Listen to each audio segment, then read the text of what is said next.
നമസ്കാരം. CPM ആർക്കാണ് മടിയിൽ കനമില്ലാത്തത്? അൻവറിന്റെ $1,000,000 ചോദ്യം ഇപ്പോഴും CPMന്റെ നെഞ്ചിലേക്ക് തന്നെ തുളച്ചു കയറുന്നുണ്ട്.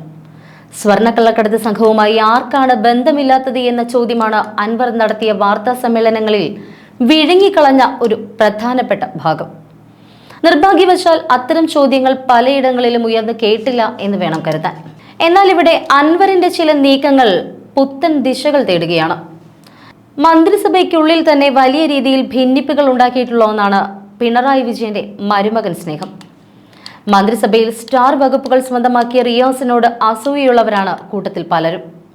എന്നാൽ ഇപ്പോൾ ആ മരുമകന്റെ സൂപ്പർ പദവികൾ കൂടി ഇല്ലാതാക്കാനുള്ള നീക്കം കൂടിയാണ് അൻവർ നടത്തുന്നത് എന്ന വാർത്തകളാണ് പുറത്തുവരുന്നത്. ഇപ്പോൾ അൻവർ നടത്തുന്ന ഓരോ നീക്കങ്ങളുടെയും മൂലകാരണം തികച്ചും രാഷ്ട്രീയം തന്നെയാണ്. പി ശശിയും സ്വർണ്ണക്കള്ളക്കടത്തും ADGP വിഷയവും മതേതരത്വവുമൊക്കെ അൻവറിന്റെ അടവുകൾ മാത്രം. CP പ്രഖ്യാപിച്ച സ്ഥാനാർത്ഥിയെ ഒതുക്കിക്കൊണ്ട് പിണറായിയുടെ പിണിയാളായി എത്തിയ അൻവർ ഒന്നാം പിണറായി മന്ത്രിസഭയുടെ കാലത്ത് മലബാറിൽ പാർട്ടിക്ക് ഉയർത്തിക്കാട്ടാനുള്ള ന്യൂനപക്ഷ മുഖം തന്നെയായിരുന്നു. അല്പം കൂടി തിളക്കത്തോടെ ജലീലും ഉണ്ടായിരുന്നുവെങ്കിലും രണ്ടാം മന്ത്രിസഭ വന്നപ്പോൾ പിണറായിക്ക് ഇരുവരെയും ആവശ്യമില്ലാതായി, അഥവാ അനാവശ്യമായി കഴിഞ്ഞു. തങ്ങൾ വെറും ഏഴാംകൂലികളായി മാറുന്നുവെന്ന് മാത്രമല്ല, സ്വന്തം അടിവേര് കൂടി മാന്തപ്പെടുന്നുവെന്ന് മനസ്സിലായതോടെയാണ് അൻവർ പരസ്യമായും ജലീൽ രഹസ്യമായും അന്തഃപുര യുദ്ധം ആരംഭിച്ചത്. മരുമകൻ പദവിയോടെ ബേപ്പൂരിൽ നിന്നും ജയിച്ചു കയറിയ നവാഗത MLA മന്ത്രിസഭയിൽ സ്വന്തമാക്കിയത് സ്റ്റാർ വകുപ്പുകളായിരുന്നു. മന്ത്രിസഭയിൽ ഒരു രണ്ടാമൻ പരിവേഷം പോലും റിയാസ് സ്വന്തം സൃഷ്ടിക്കാൻ തുടങ്ങി. ഇതോടെ പാർട്ടിയിലെ ഉന്നതർ അപകടം മണക്കുകയായിരുന്നു. റിയാസിനിപ്പോൾ പ്രതിപക്ഷത്തല്ല ശത്രുക്കൾ, പാർട്ടിക്കുള്ളിൽ തന്നെയാണ്. ഇതിന്റെ ശരിയായ ഉദാഹരണമായി നിറഞ്ഞാടുകയാണ് അൻവർ.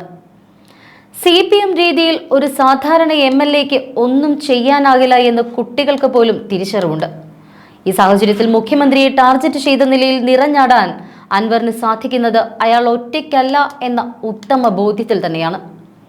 മുഖ്യമന്ത്രിയാണ് കുഴപ്പക്കാരൻ എന്ന് പറഞ്ഞു നിർത്താതെ റിയാസ് മാത്രമുള്ള പാർട്ടിയാണോ ഇനി വേണ്ടത് എന്ന് ചോദിക്കുമ്പോൾ മുറിവേറ്റ് നിൽക്കുന്ന പിണറായിയെ കൂടുതൽ വേദനിപ്പിക്കുന്നതിനോടൊപ്പം തന്നെ റിയാസിന്റെ ഭാവി മോഹങ്ങൾ നുള്ളിക്കളയാനുള്ള പാർട്ടിയിലെ ശകുനികളുടെ പണിയൊരുക്കമാണ് എന്ന് കൂടി ബോധ്യപ്പെടുന്നു. ഒളിഞ്ഞും മറഞ്ഞും കേട്ട കാര്യങ്ങൾ അൻവറിലൂടെ പരസ്യമായി പുറത്തു വന്നു എന്ന് മാത്രം. ഏതായാലും റിയാസിനായി ഒരുക്കിയ റൂട്ട് മാപ്പ് വഴിതെറ്റിപ്പോയി എന്ന് ഉറപ്പായതോടെ റിയാസിനായി പിണറായി ഒരുക്കിയ ഒരു റൂട്ട് മാപ്പ് തന്നെയായിരുന്നു കഴിഞ്ഞ ലോക്സഭാ തിരഞ്ഞെടുപ്പ്.